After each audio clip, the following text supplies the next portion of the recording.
You got to reduce overhead sometimes. Okay, what about Liquid? Oh, a deal with Coin. And you guys always doubted me. I have told you since starting Moisty Esports and getting into the scene, every goddamn tier 1 org is dreadfully overvalued and they're all hemorrhaging money.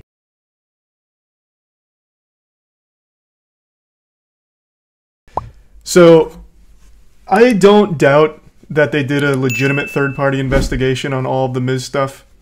I'm sure they did. I think it's a real big disservice to the entire community to not publicize the results of that investigation.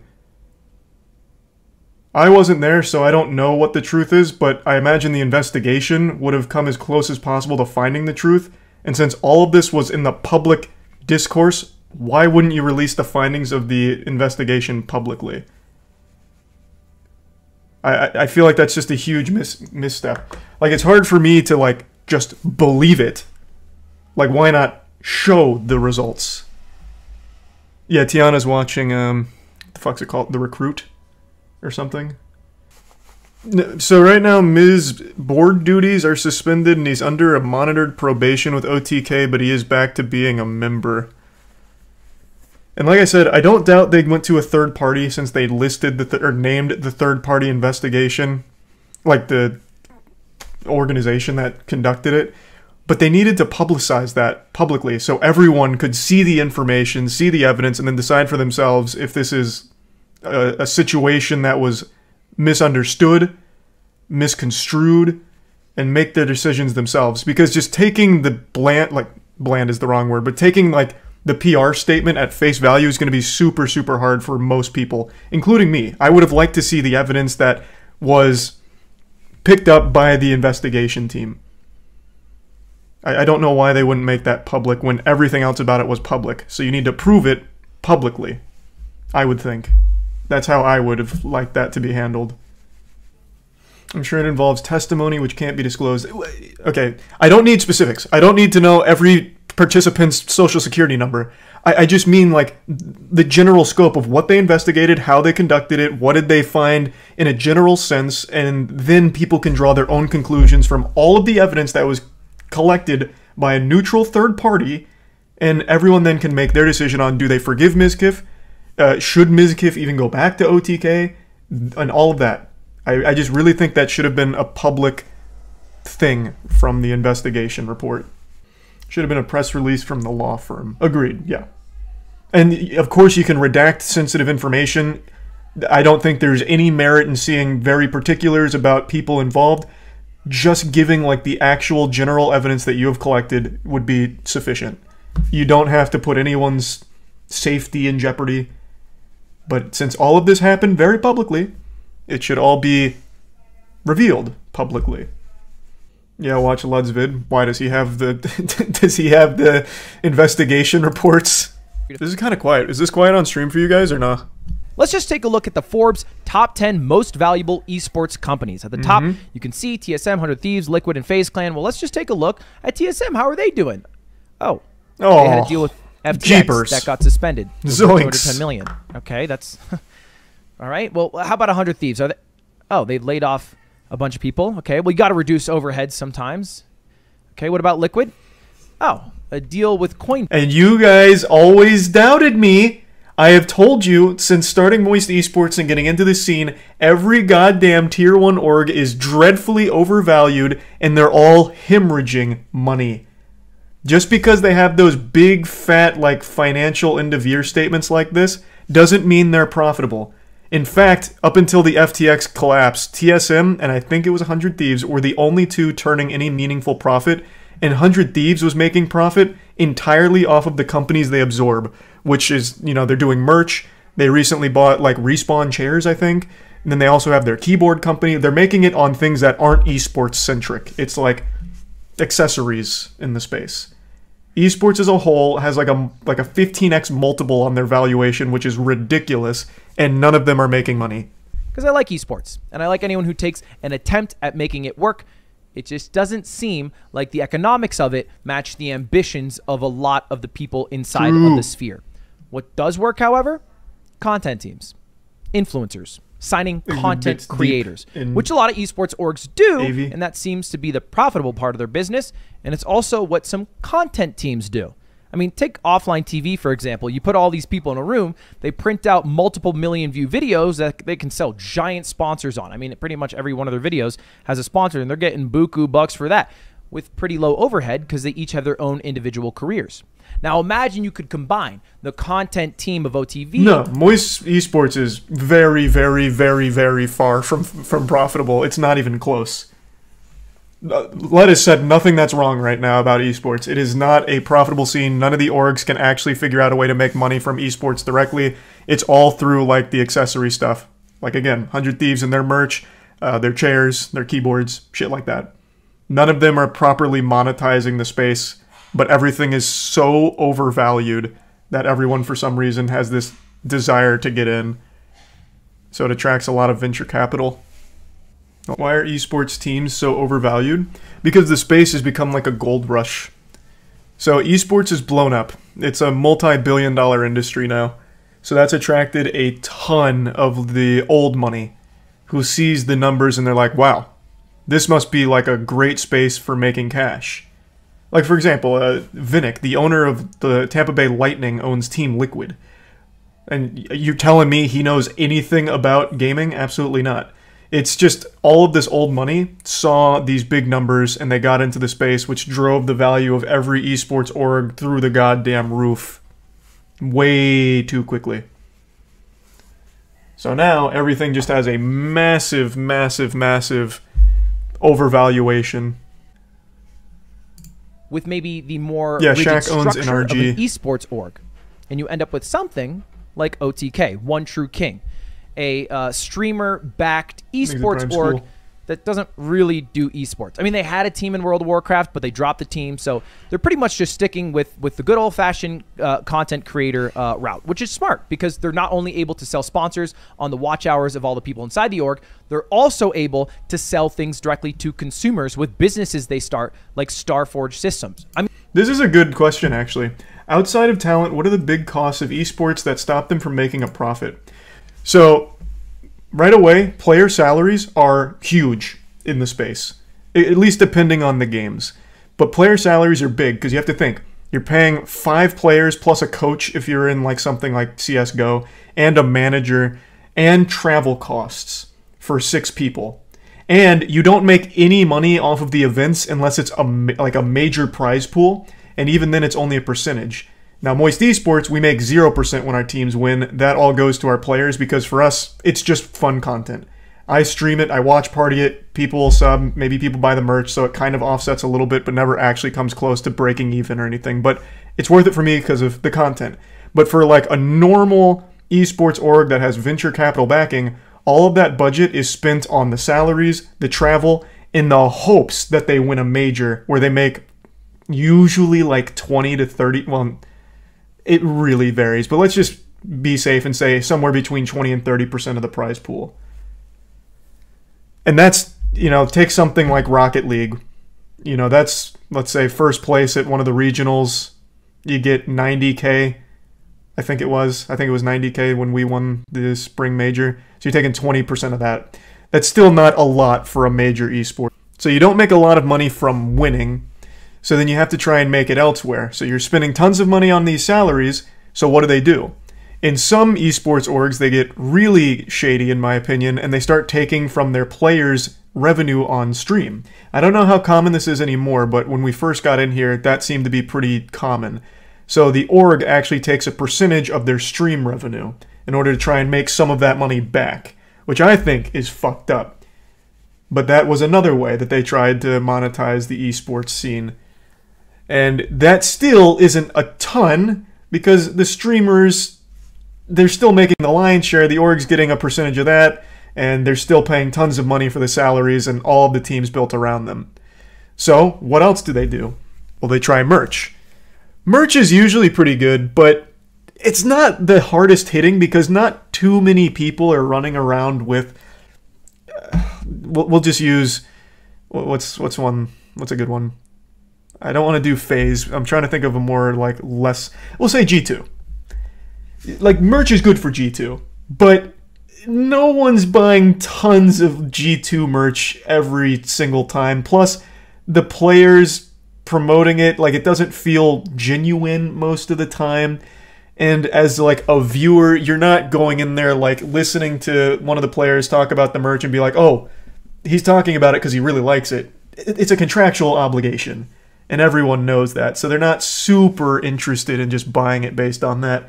So there's just not many ways that these teams are bringing in big money. And they're paying so much on the salaries and the travel and all of the verticals they had to build around it just to make it function. I missed it. It was something like esports merch should be sleek and with a small logo and look good. That's what we believe as well. That's why our Moist Esports shit just looks really good on its own. You'd never know that it's Moist Esports or anything gaming related, except for the jersey, obviously. The jersey's very clearly a jersey, but like the tracksuit and shit is just something you can wear everywhere and no one would have any idea. Because it just looks good. Feels good. I mean, imagine if I had swipe bidets and then I had a team of 10 creators that I worked with all the time and they all sold swipe bidets individually. We'd get a lot of buttholes clean in the new year. So it makes sense. And don't just take my word for it. Let's look at the most popular Twitch teams by hours watched. Obviously, G Fuel at the top with 671 creators.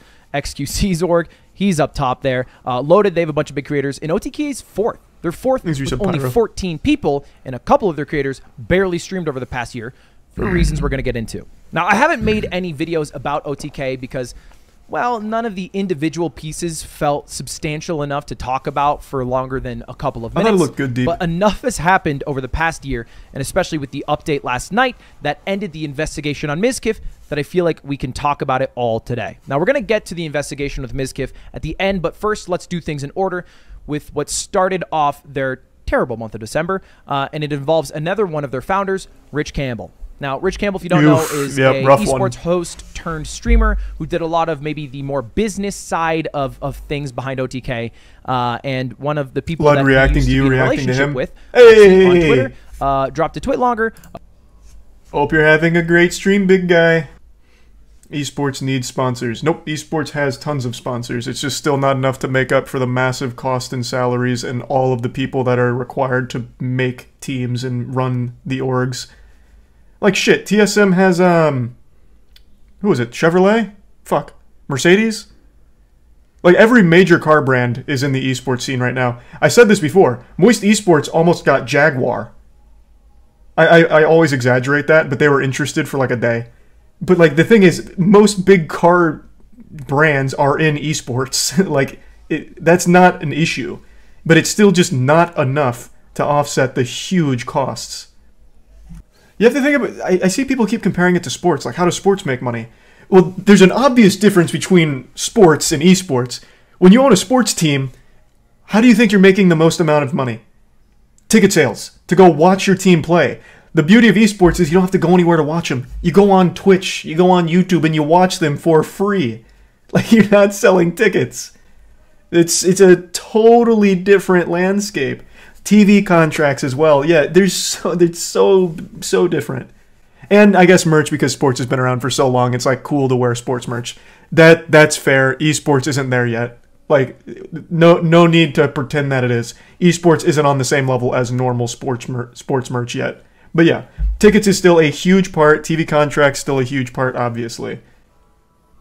Tickets is drops in the bucket. Okay, I think in the grand scheme of things when it comes to big sports, yes, tickets are not their #1 cash cow for it, but it is significantly more than esports has when it comes to like steady revenue. There are so many other ways of monetizing like traditional sports than esports right now. And that's what a lot of people are now learning after getting in the space. About a terrible experience she had with Rich. And I really recommend you read this on your own because I think it states how she feels about it more clearly and everything that happened more clearly. But I'm going to read you 2 excerpts. I'm not here to sleep with you, and I do not want that. That is Lexi to Rich Campbell when they were hanging out at Rich's place. And then Rich replied, by jerking off in front of her while continuing to talk about her getting pregnant and then begging her to have sex with him. After she said no, he continually attempted to take her clothes off. She kept saying no, and at the very end, he rolled her over and put himself inside of her and finished unprotected.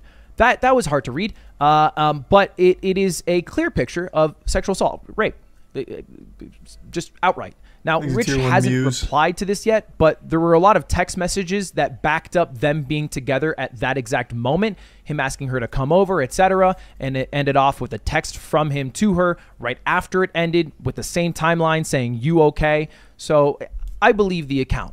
You can wait for Rich Campbell's statement, which hasn't come out yet, but it's pretty clear that OTK also believes the statement, or at least is concerned enough about it that they instantly, and I mean instantly, dropped him. Within like hours of the statement coming out, he was booted from OTK, it was sub 3 hours. It was a little speed run, honestly. The founders of it, and they kicked him out. So that was a terrible thing to happen. But the next week, the troubles didn't end for OTK as a whole, because they lost a huge part of their organization.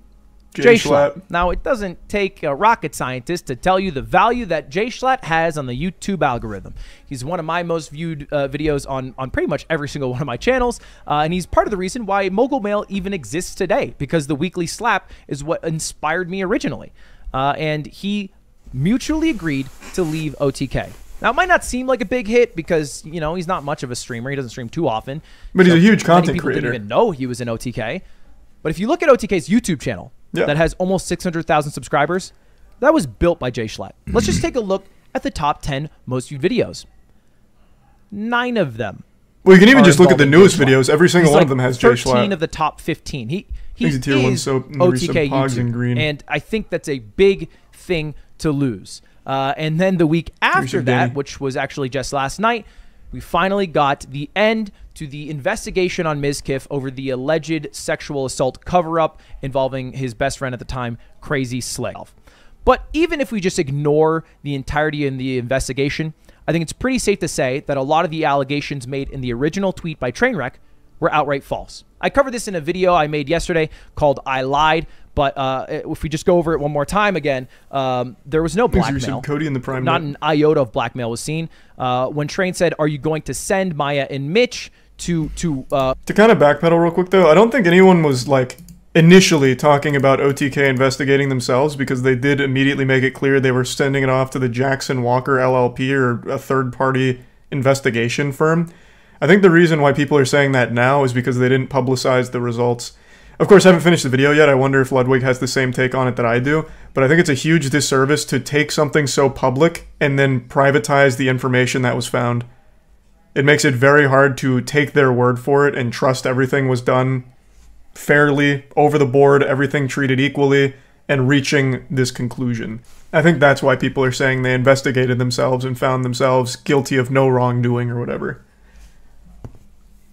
To say that as the one thing that did age really poorly and that was pretty bad of Mizkif, aka this clip. Well, let's just play my reaction here. Single person that we used to hang out with that doesn't hang out with Slick anymore because of what happened. I actually think there's literally none. Because the reality is, worst comes to worst of it, it's fucking like sexual harassment, right? I mean, like who, like, man, this is deep. Blood. Sexual harassment. Whatever. Jesus Christ. Now, this was a clip from Miz that was on his alt stream that didn't sound so nice in the moment. This is what I said about it. At a low scale, it's not really a big deal. It's like going to a carnival into that house of mirrors. This is Miz speaking way too candidly and way too stupidly about sexual assault, saying it's low scale, like there's a tier list that we have to drop every year on what sexual assault we need to rank S tier, what sexual assault we need to rank F tier. And I lambasted him a bit for that comment because it was you know, pertaining to sexual assault, which is like a big deal. But I was wrong. He wasn't talking about sexual assault at the time. It was only known that Crazy Slick, his roommate at the time, sexually harassed Adriana. That's based off her words. Listen to this. I've only recently figured out and found out, especially without sitting, that it's sexual assault.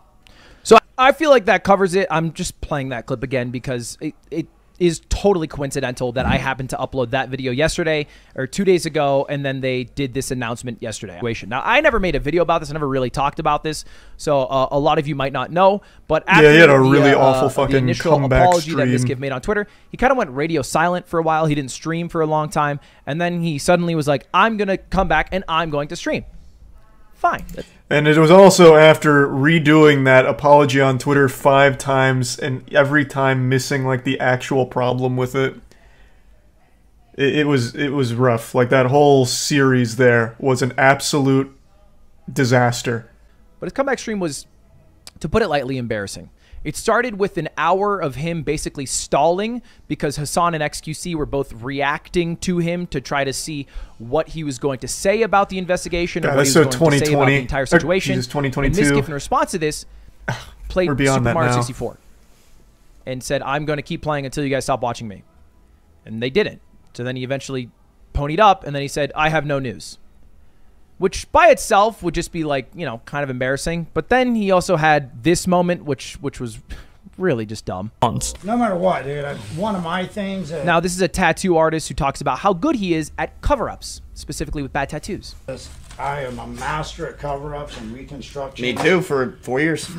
Excuse me? I think this will not look good like this. Like, let's... That's good tough. one. He also pulled up this video of sexual harassment is illegal. It was just kind of tone deaf. I don't think he had a plan going into the stream. And although it doesn't seem like anything involving a sexual assault cover-up was true, it is true that he made an inappropriate joke about sexual harassment and that he had some unsavory clips and like random calls. Thanks again, Jfish. Appreciate it, man. Generally, I just don't think handled it as well as he could have or should have. And I think it's pretty clear that my boy Stans had the better path of what you should do in that position. And you just go, "Hey, chat, I've been gone for 3 weeks thinking about everything that's happened. There's an investigation going on, so I can't say anything about it. I hope to give you guys the truth, but in the meantime, I am out of OTK on whatever. I'm going to be streaming like normal so I can make money to pay my rent for the next after this, but today I'm going to leave. I hope I can share more information with you soon." And then you turn off stream. That's it. Literally, that's it. That's ridiculous, Stans. That doesn't make any sense. You can't get any farming done in that way. Preposterous. Preposterous. Stans once again showcasing that not only was he not God's gift to boxing, he's not God's gift to PR. The drama, OTK has decided if you're here, to Stans, fucking love you, remove man. his board duties effective immediately and place him on monitored probation. Which is basically just them saying, hey, we're going to punish him because we acknowledge that it was bad, but we're not going to kick him off. And I think, honestly, if Mizkif wasn't such an important piece of OTK for the first year and a half of its creation, I mean, every big stream was on his channel. He was really carrying the org on the live stream front. He probably would have been kicked off. Straight up. 100%. If he wasn't that valuable, they probably would have booted him for just how he handled it. And that's about it. I think that covers pretty much everything. Oh. Let me know your thoughts, and thanks for watching. All right, subscribe. All right, see you later. Goodbye. That's pretty much it. That happened to the OTK. Don't start an esports org. And honestly, content teams, hey, there's a risk in working with a lot of people because you have to count on those people to be good people. But you never know who's a good person. I could be a bad person. Don't trust anyone, except for people you love. All right. Okay. Overall, a great recap. Again, I still 100% think this was a mishandling of not publicizing the investigation results. You don't need to get into the specifics if it puts anyone's safety at jeopardy. This was a very public problem. You can't have the evidence that was collected be private, because now no one's ever going to believe it, including me. I have a very hard time believing it. I would like to see everything. I don't know what the truth of the situation was, which is why I'd like to see what's available so I can make my own informed decision on what likely happened and what went on, and who better to get that from than the fucking Jackson Walker LLP third-party investigation unit turbo survival training force. Like, I would like whatever they collected to reach this conclusion to look at myself, to reach my own conclusion. So hopefully, like, I don't think it's too late to release it. They absolutely can. Be like, hey, upon further reflection, we feel it's in the community's best interest so you can see everything that we have about this situation and everyone can make their own opinion and form their own conclusions on, you know, where to go from here. Like, I don't think it's too late. They can absolutely still release it. I think most people already have their minds made up, guilty or not, regardless of evidence. That's a pretty defeatist look. Right now, there is no evidence from this investigation. The most unbiased investigation, I imagine, since it's a third party, and they didn't provide any evidence to contribute to this, so of course everyone already still has their minds made up. But if they release this evidence, there's a chance it could change mind. If there's good evidence, good collection of data and everything, but they didn't provide it. So everyone's still in the exact same headspace with the exact same information that we had 2 months ago. Why keep all of the evidence private? You can redact information that's sensitive and puts people at risk and release the general findings publicly and let everyone look at it. It's just, I think that's very, very easy.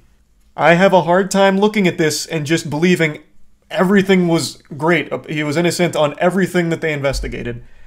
However, if they provided the evidence and I could go through it, maybe I'd see it and be like, oh, it turns out he truly was innocent on everything. And this Discord call was misunderstood, or this stream moment was misunderstood. Possible? Like, the point is just having it so I can see and make my own decisions on it.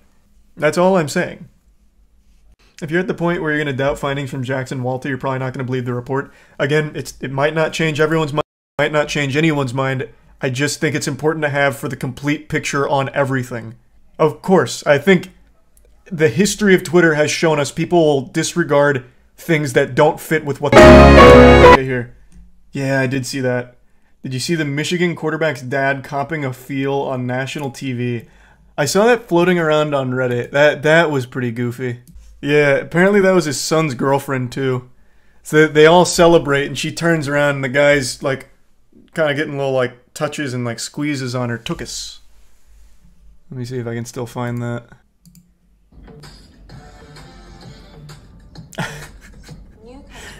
He gives it a little slap. Yep. Nice one, Dad. Whee! Michigan! It really wasn't that bad.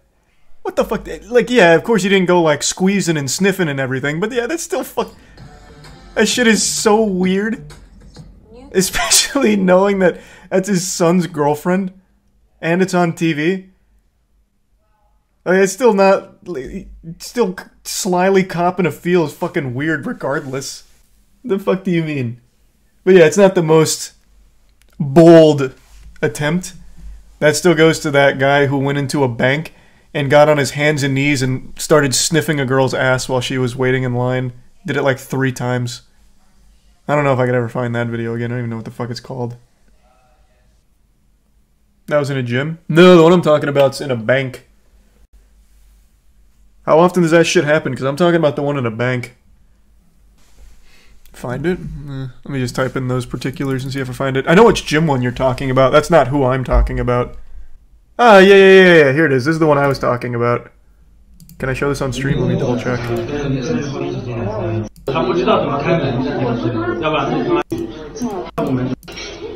Yeah, this one, it seems fine. But this is the one I was talking about. This is I think this is a bank, isn't it?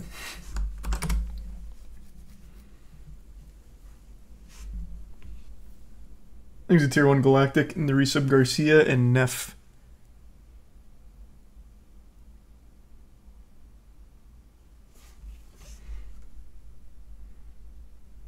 Wasn't enough, had to go back in there for that second taste.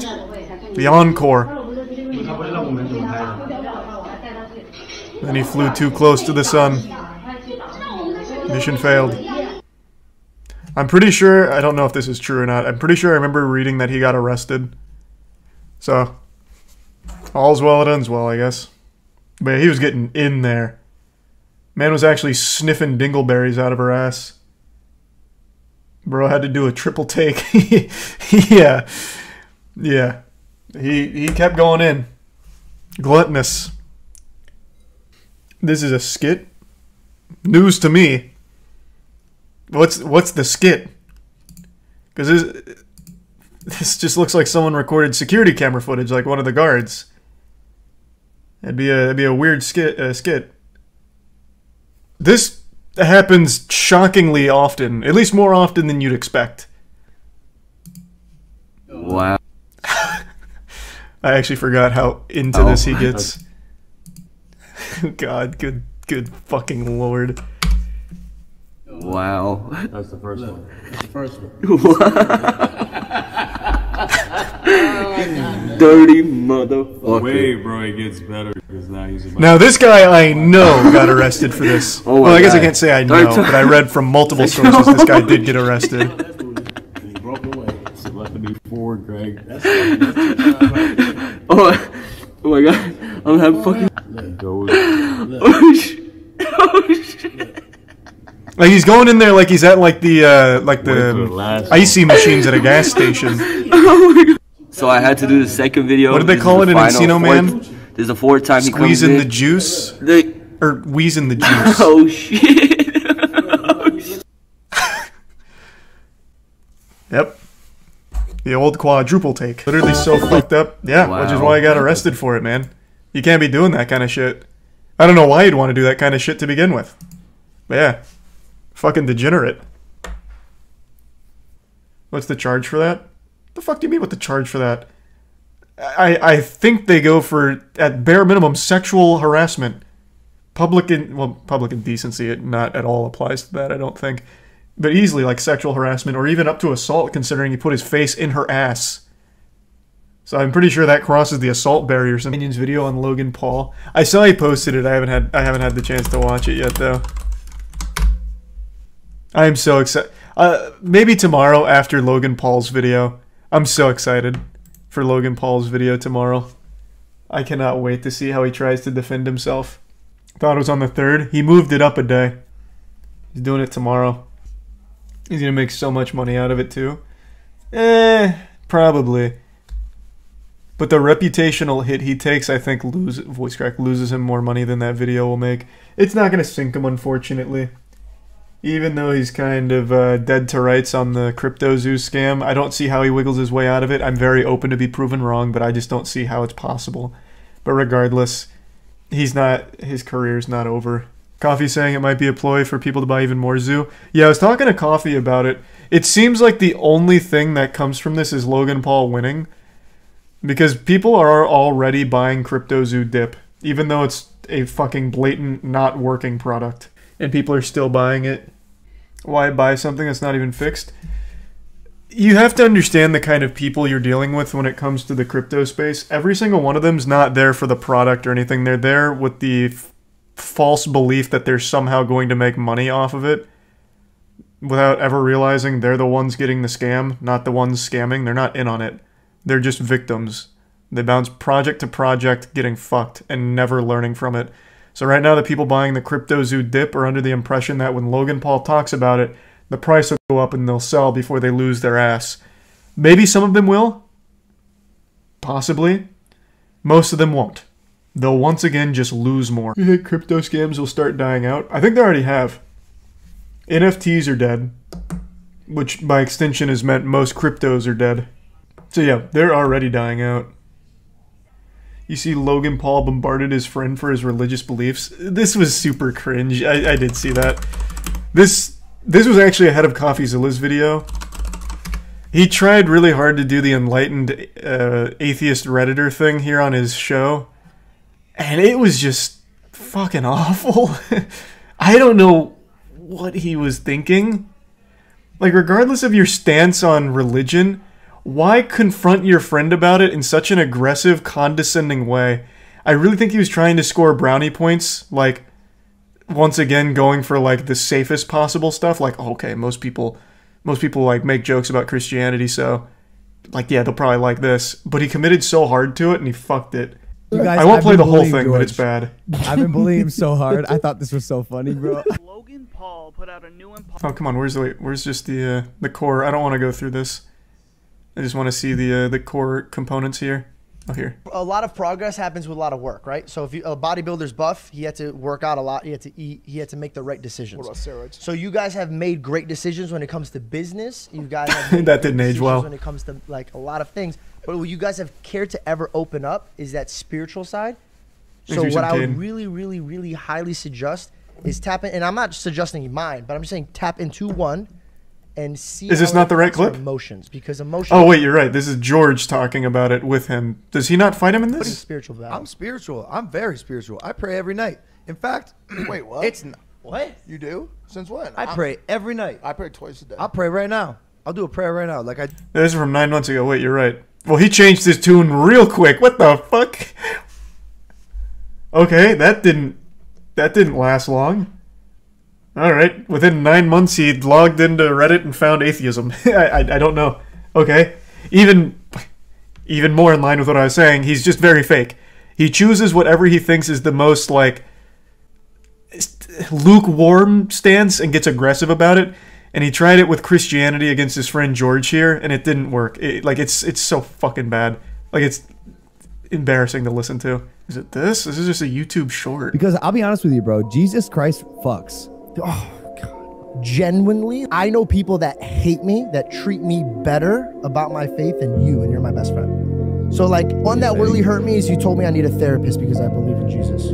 I just am definitely questioning why we have to perpetuate a belief that is fucking silly. I think it's a silly practice to engage in, and I think it deserves. I imagine this isn't the whole thing. Because I'll be honest with you, bro.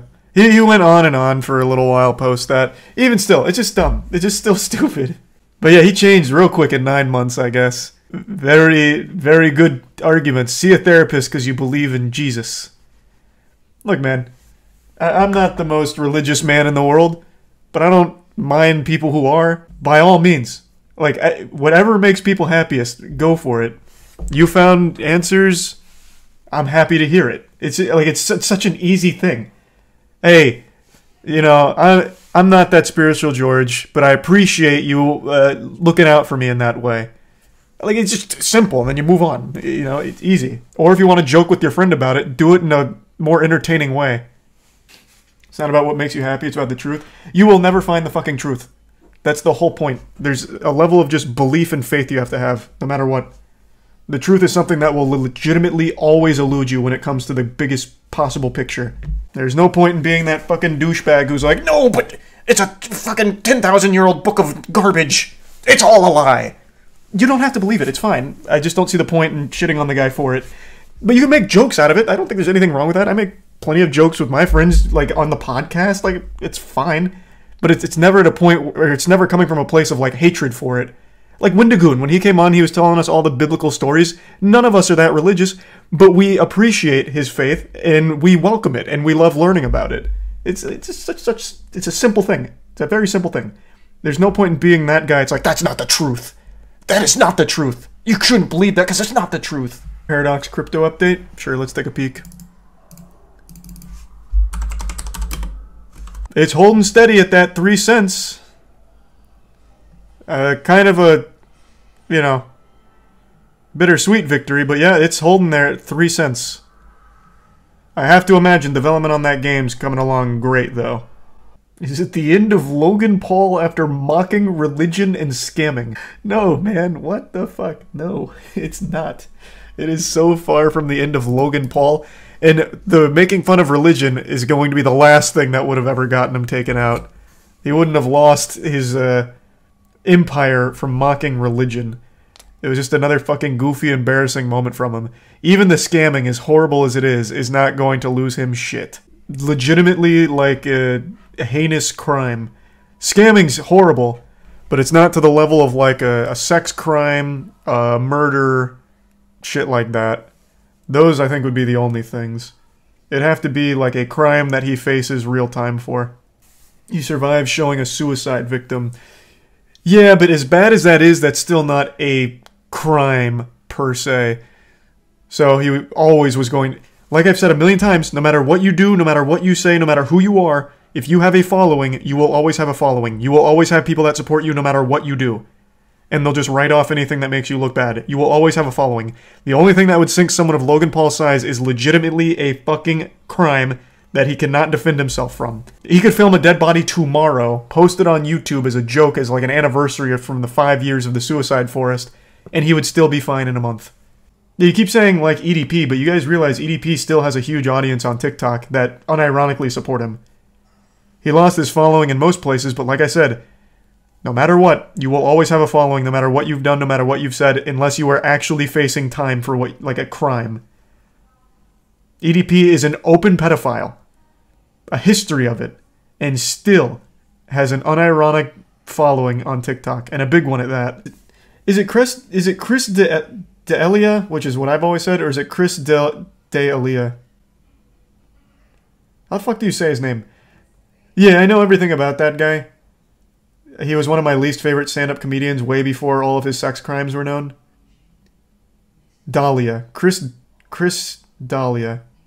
Dahlia. Oh my god, I'm getting mixed ones. Most people are saying Dahlia. Chris D'Elia. Okay. Yeah, that guy sucks. That guy, like, super sucks. He's pretty big on YouTube, I know, and it's sad. Even just setting aside all of the sexual crimes and shit, he is just a legitimately horrible stand-up comedian. I remember his podcast wasn't that bad, but it was mainly because the people around him were good. But man, his stand-up was fucking unwatchable. He's widely respected in stand-up. Oh, and then... So you're being sarcastic. Yeah, I still remember during the roast of Justin Bieber, when Hannibal was just going in, the one he said for Chris D'Elia was just really simple. He's like, yeah, everyone's got like a vice, like drinking and shit.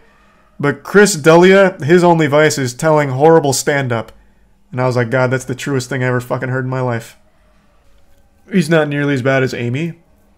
I don't put Chris D'Elia in my top 3 worst comedians of all time. That is still reserved for Amy Schumer, Brendan Schaub, and James Corden. Yes, he doesn't breach the top 3, but he is definitely top... Maybe even top 5. Safely top 10. Maybe top 5. I'd have to think. Oh yeah, that was actually entertaining. Chris D'Elia... God, Chris... I will never get his... I would legitimately never get his name right. Chris D'Elia... Chris... Man, fuck his stupid name too. Yes, he played a predator in one of his shows he was on. I think it was You. And it turns out he was a legitimate predator in real life. It's not a hard name to say. I know, but I've just always called him Chris D'Elia for so long I can't break the habit. I've just had no respect for him for such a long time. I never bothered to get his name right until tonight. And it's just, I'm having a tough time breaking it. It was Workaholics where he played the predator? No, what, didn't he also play a predator in You? Let me see. Yeah, he did. You producers reached out to teen cast member after the Chris D'Elia allegations. Yeah, he was in You as well. He played a predator there. Yeah, following the sexual assault allegation. Yeah. But he was a predator in Workaholics too. I mean, hey, he knew the right role for him. I can say a lot of bad things about that guy, but one thing I have to give him credit for is choosing the roles that fit him best. Method actor. True. Yeah, he was getting into character. No, I haven't seen the Meat Canyon Logan Paul video yet. Like I said, I'll probably watch that tomorrow after Logan Paul's video defending himself from the scam stuff. He's a gift sub muck. I don't know how he's going to do it. He's got his work cut out for him because this was an investigation that spanned over the course of a fucking year. And Logan Paul's trying to do this assignment day of. Logan Paul's prepped for like less than a week, I think, since his initial statement. So, it's going to be a tough one for him.